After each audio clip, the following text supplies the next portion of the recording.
જય શ્રી કૃષ્ણ। આજે આપણે વાત કરીશું ભગવાન વિષ્ણુના છઠ્ઠા અવતાર ભગવાન પરશુરામ વિશે। શા માટે એમનું પ્રાગટ્ય થયું અને કયા કારણે ભગવાન પરશુરામે પૃથ્વીને 21 વાર નિક્ષત્રિય કરી, એમના સંપૂર્ણ ઇતિહાસની વાત આજના વિડીયોમાં કરીશું।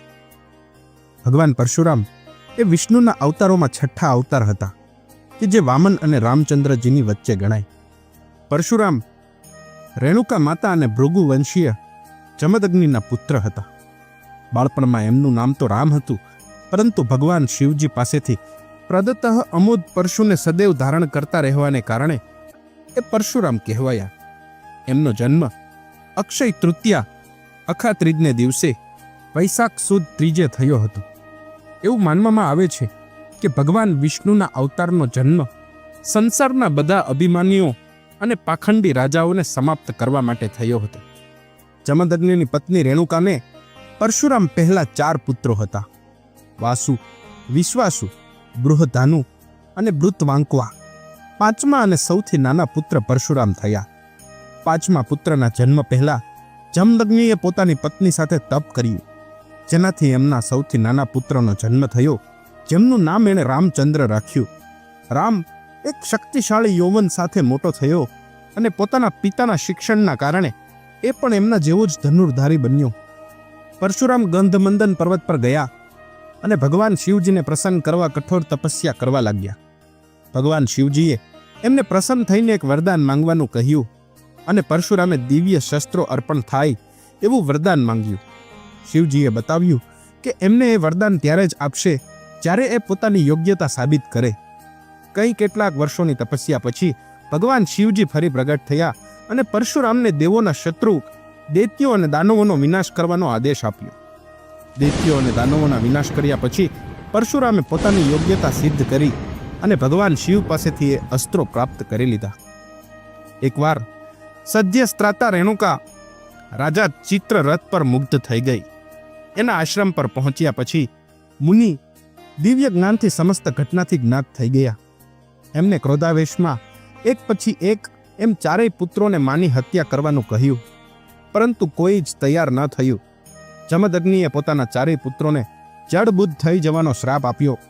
પરશુરામે તરત જ પિતાની આજ્ઞાનું પાલન કર્યું। જમદગ્નિએ પ્રસન્ન થઈને એને વરદાન માંગવાનું કહ્યું। પરશુરામે પહેલા જ વરદાનમાં માનું પુનઃ જીવન માંગ્યું અને પોતાના 4 ભાઈઓને ક્ષમા કરી દેવાનું કહ્યું। જમદગ્નિ ઋષિએ પરશુરામને કહ્યું કે તે અમર રહેશે। હૈહવ કુળના ક્ષત્રિયોમાં અર્જુન નામે એક રાજા હતો। તેણે ગુરુ દત્તાત્રેયની સેવા કરી તેમની પાસેથી 1000 બાહુઓ અને કોઈનાથી નાશ ન થઈ શકનાર તેવી 8 સિદ્ધિઓ મેળવી। એક વખત ઘોર જંગલમાં મૃગ્યા માટે નીકળેલા ત્યારે તે જમદગ્નિ ઋષિના આશ્રમમાં જઈ ચડ્યા। તેણે ઋષિની કામધેનુ ગાયને હરી લેવા સૈનિકોને આજ્ઞા કરી, એટલે બરાડા પાડતી કામધેનુને તેના વાછરડા સાથે બળજબરીથી માહિષ્મતી નગરી તરફ લઈ ચાલ્યો। એટલામાં પરશુરામ આશ્રમમાં આવ્યા અને સહસ્ત્રાર્જુનની દુષ્ટતા સાંભળી તરત જ ભયંકર ફરસી, ભાલો, ઢાલ તથા ધનુષ્ય લઈ સહસ્ત્રાર્જુનની પાછળ દોડ્યા। પરશુરામે તેમની કઠોર ધારવાળી ફરસીથી સહસ્ત્રાર્જુનની ભુજાઓ કાપી નાખી અને કપાયેલા બાહુઓ વાળા તેના મસ્તકને પણ ઉડાડી દીધું। સહસ્ત્રાર્જુન મરાયો તેથી તેના 10,000 પુત્રો ભયથી નાસી ગયા।